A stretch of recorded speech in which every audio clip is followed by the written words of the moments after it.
Alright, so I've moved that around. You can see the black mark there, but what I've also done, because I thought the black mark might disappear, is that I've just grabbed this little screwdriver, pressed it in there and gently rocked it back and forth to give me that kind of additional mark. You can see it there, that little mark in there. So that's 90 degrees now, and the idea is to put the spring back and to put the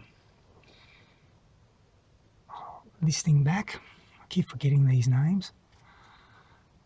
And this is going to be, as I said, facing the most rearward, one-handed, the most rearward position, like that. Okay, I'll give it a good clean up as well. So I'll clean this up first, and then we'll I'll film the putting it all back together.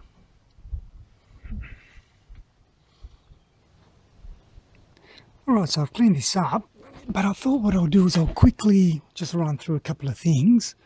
You'll notice on the top here there are some score marks there. Obviously this has been rotated slightly in the past because that's the pin marks there, the original pin marks, and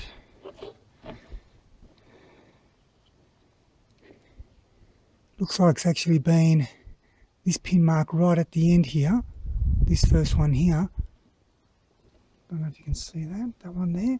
Looks like that's actually almost in the full position. You can see if I rotate this around how that is now the deepest part. And if I rotate it, you'll see that the pin aligns with that mark. So it looks like that's happened in the past. Not quite all the way. I would say the pin mark has to be around there if I was to give it the full thing. This has got a 13H on it, and the other thing I forgot to mention is when you pull this out initially, make sure you don't drop that in there. Make sure this doesn't come out. Okay, nice little plastic washer there. Alright, so I'm just going to put it back in now at the max position, and once I've done that, I'm going to now then measure the height between how it sits against the actual housing, and I'll show you what I mean in a second. Okay, so next step is to put that back in there, make sure it's nicely seated. I'm not sure if you can see that, maybe that's a bit better. Make sure that's nicely seated in there. And the next step here is to determine the full position to the back. Remembering that that's it's probably about there.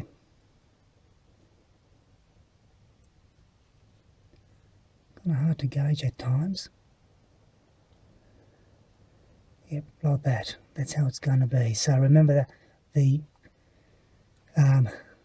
most deepest section here faces forward, because that's where the pin is. I can see the pin here, but I can't actually film it. The camera won't allow me to film the dark spot in there. So the first thing I've got to do really is push this pin back again to allow this to slide back in. So double, triple check everything, and okay.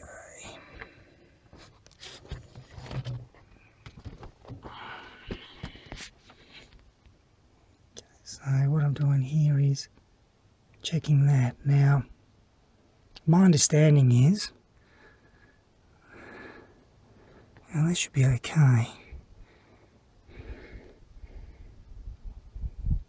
So we've got this, the ring here, which seems to be yeah, seems to be okay there.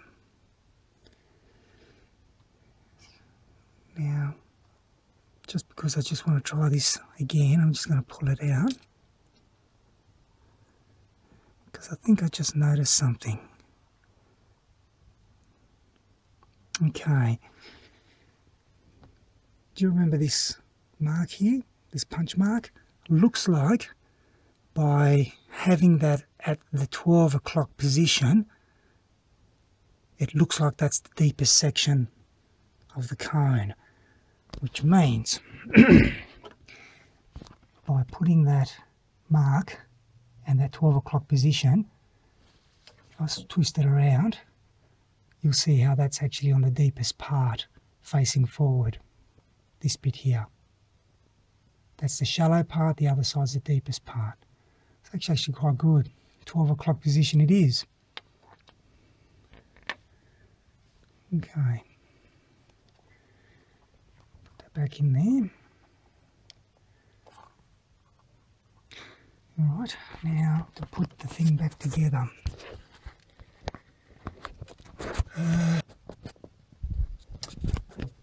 Okay, let's reassemble.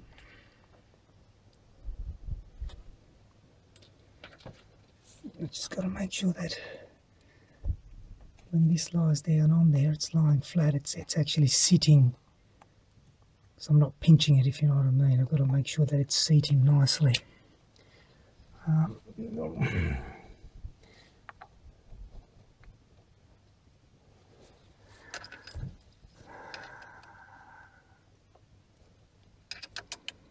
Interesting.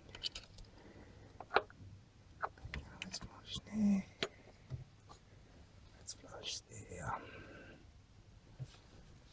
What I'm doing is I'm just looking around it, just to make sure that I haven't pinched at the diaphragm.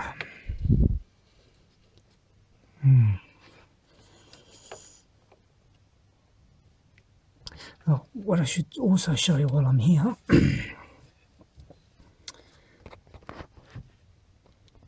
is this. So by popping this cover off, there'll be a lock nut and I think it was a flathead screw in there, which is obviously the other end is here. You can see that that's actually screwed quite a ways out. What I might actually do is I might adjust that, screw it back out again, because obviously the more that's screwed in, the more pressure it's putting on this diaphragm here, pushing it down like that.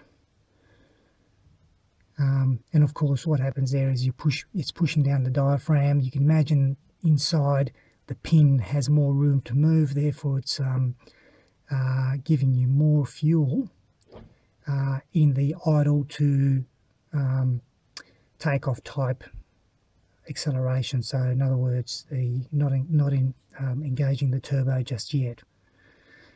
So that smoke screw, as they call it, will richen, if you like, add more fuel, and it may also give you a little bit more smoke when you first press the accelerator. And again, it's one of those things, trial and error, have to continually adjust this until there is a nice black haze at the very most, but no black smoke. Anyway, I might just pop this out and pop the cover out and screw that back in so that it's fairly flush. I think that's why I'm having difficulties pushing this in. I'm working against the spring already. Okay, I'll just do that in a moment.